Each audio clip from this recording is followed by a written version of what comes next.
สวัสดีครับผมนายรุ่งบุญมาครับรหัสนักศึกษา6920384ครับ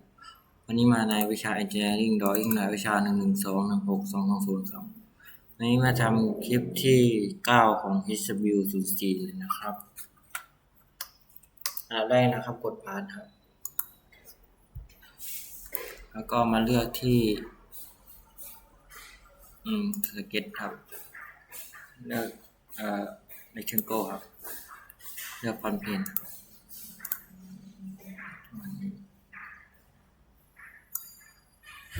ประมาณนี้นะดึงมาประมาณนี้แล้วก็เลือกเส้นลายลากออกมาแล้วก็ A นะครับกด A ที่แป้นคีย์บอร์ดให้เป็นเส้นแบบนี้นะครับเป็นเส้นปากเป็นสองมุมแบบนี้นะครับแล้วก็มาที่เส้นนี้นะครับกด E4 เลือก Smart Dimension ครับขนาดมุมนะครับนี่ตัวนี้ที่10ครับแล้วก็ความสูงนะครับจากเส้นนี้ที่จุด50ครับโอเคครับแล้วก็ความวางนะครับเลยที่5คูณ2ประมาณนี้โอเคครับมาตัวแล้วกดฟีเจอร์กด extrude นะครับextrude เลือกกับด้านฝั่งโน้นนะครับตัวนี้นะครับเป็น30นะครับ30นะครับติ๊กถูกครับโอเคกด extrude อีกครั้งนะครับเลือกพาร์ท1เนี่ย boss extrudeสเก็ต1นะครับเลือกที่10นะครับแล้วก็วิวกับด้านนะเส้นนี้ถูกครับโอเคครับอันต่อไปกดโฮมวิสาร์ดนะครับเลือกอันที่2นะครับที่คอร์ดซิงค์นะครับเลือก ISO ครับอันนี้ Acrylic Socket นะครับใช้ F5 นะครับคีย์ทอดออนครับเลือก Position นะครับด้านบนนะตรงจุดนี้นะครับเลือก Smart Dimension ครับทำมุมนะครับตัวนี้10นะครับแล้วก็ด้านบนนะครับ10โอเคครับเหมือนกันเลยที่10ครับSmart Dimension ครับที่10นะครับโอเคติ๊กถูกครับประมาณนี้เรารู้แล้วนะครับก็กดกดที่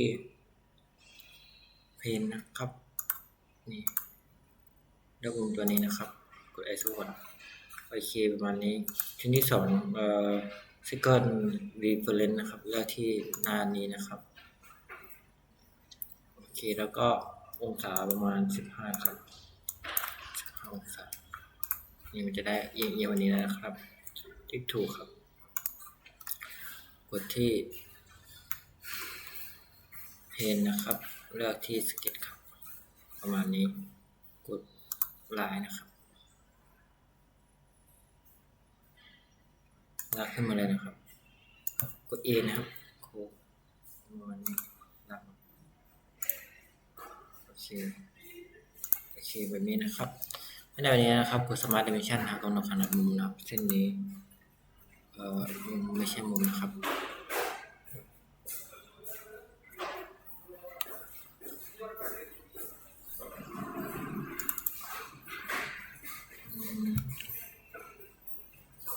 เส้นนี้เหรอครับเยอะจังเลย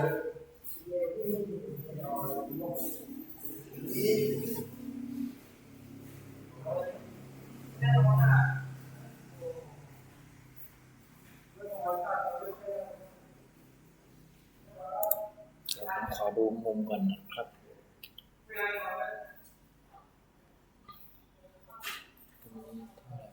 ดูกันก่อนนะครับ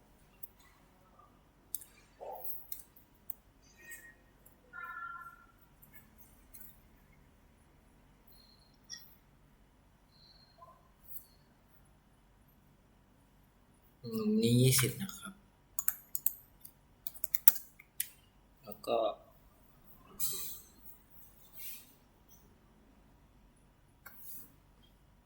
ความสูงที่จุดนี้นะครับ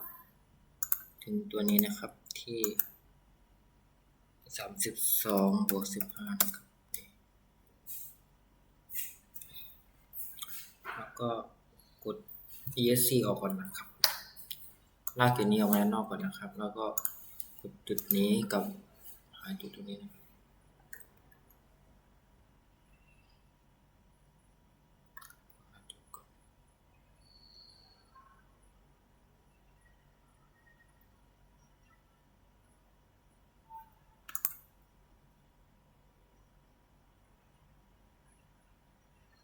จุดอยู่นี้นะครับกด Ctrl ค้างไว้นะครับกับจุดนี้โอเคเลือกเป็น vertical ครับนี่มาแล้วมันก็จะได้แบบนี้แล้วนะครับก็กด slot นะครับลากมาเลยนะครับประมาณนี้ติ๊กถูก Smart Dimension ครับขนาดมุมครับเลย15นะครับความกว้างนะครับที่20ครับประมาณนี้เลยครับติ๊กถูกครับแล้วก็ฟีเจอร์ครับกด extrude ชิ้นนี้นะครับ view up to surface นะครับตอนนี้เปลี่ยนsurface ที่ตัวนี้นะครับ surface โอเคถูกครับประมาณนี้เลยแล้วเพนหนึ่งเนี่ยนะครับคลิกขวานะครับเลือก hide นะปิดนะครับโอเคกดเซฟได้เลยนะครับไฟล์ save as ในชิ้นที่9เซฟที่ desktop ผมเซฟที่ HP 04นะครับนี่นะครับก็ได้แบบนี้แล้วก็กดนิ้วครับเลือก EYTL ที่ผมทำเทมเพลตกระดาษไว้นะโอเคครับประมาณนี้เลือก View Palette นะครับเลือกชิ้นงานที่เราทำนะครับเลือกฟอนต์มานะครับดึงมาแบบนี้นะครับพอดึงลงมานะครับดึงขึ้นไปมุมนี้นะครับติ๊กถูกครับลากออกมาเลยนะครับปรับชิ้นเป็น1:1นะครับโอเคประมาณนี้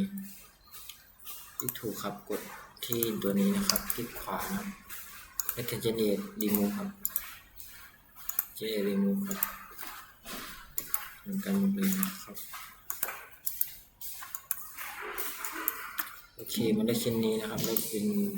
Display Style ตัวนี้ครับได้เป็นชิ้นที่2ทั้งหมดเลย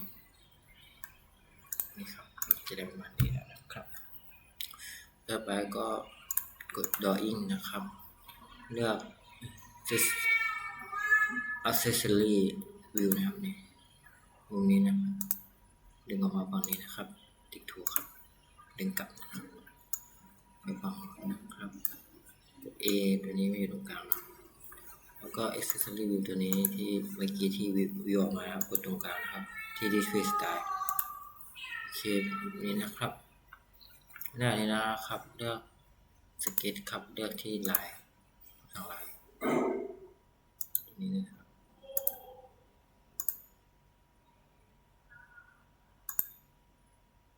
ครับประมาณนี้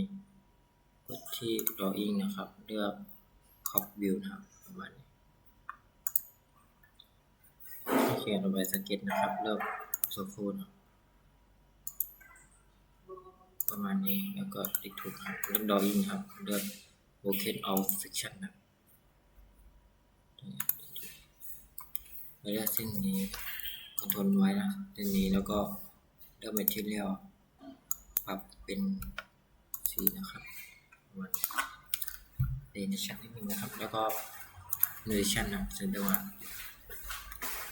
จุดนี้นะครับก็จุดตัวนี้กับตัวนี้นะครับแล้วก็เซนเตอร์มาตรงนี้นะถูกครับแล้วเซนเตอร์ไลน์นะครับชั้นนี้กับชั้นนี้นะ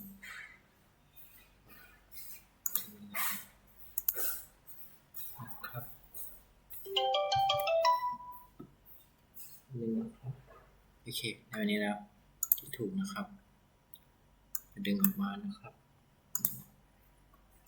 ถูกก่อนแล้วเส้นนี้นะครับดึงประมาณนี้นะประมาณนี้นะครับกด Smart Dimension นะนั่นนะเส้นนี้กับเส้นนี้นะ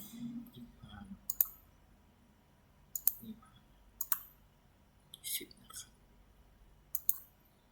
แล้วก็9นะครับ10ครับ องศาตัวนี้เป็น15นะครับประมาณนี้กดตัวนี้ปรับที่10นะครับปรับเป็น Reader Insight นะครับองศาตัวนี้นะครับ10นะครับเป็น Reader Insight ครับองศาเส้นนี้กับเส้นนี้นะ5องศานะครับเส้นนี้เป็น20องศานะครับ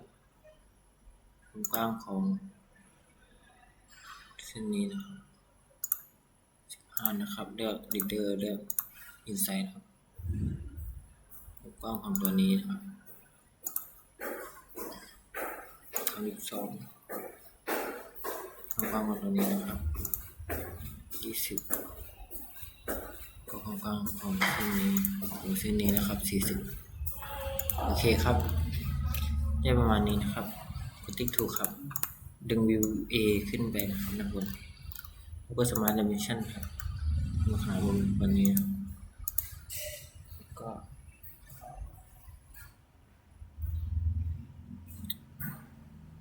ขนาดของวิวนะครับแล้วลีดเดอร์เป็นอินไซด์นะลีดเดอร์ครับอินไซด์เหมือนเดิมนะครับคือขอบนี้กับขอบนี้นะครับ50แล้วก็กด Hold Call All ครับนี่นะครับ90ถูกครับเดี๋ยวมีลีดตัวนี้ก่อนนะไม่ได้ใช้ก็ดึงอันนี้ออกมาประมาณนี้โอเคครับก็เป็นที่เรียบร้อยแล้วนะครับก็มาที่ Edit Sheet นะคลิกขวาใน Edit Sheet Format ตัวนี้ก็ปรับเป็น 3D Feature EX 109กับแล้วไปอยู่ตรงกลางก็เลือก20วันนี้นะครับ Distribute นี้ครับ EX 09กลับไปนะครับก็จะได้เป็นแบบนี้แล้วนะครับเป็นที่เรียบร้อยนะครับสำหรับคลิปที่9ของ HW04 นะครับขอบคุณครับ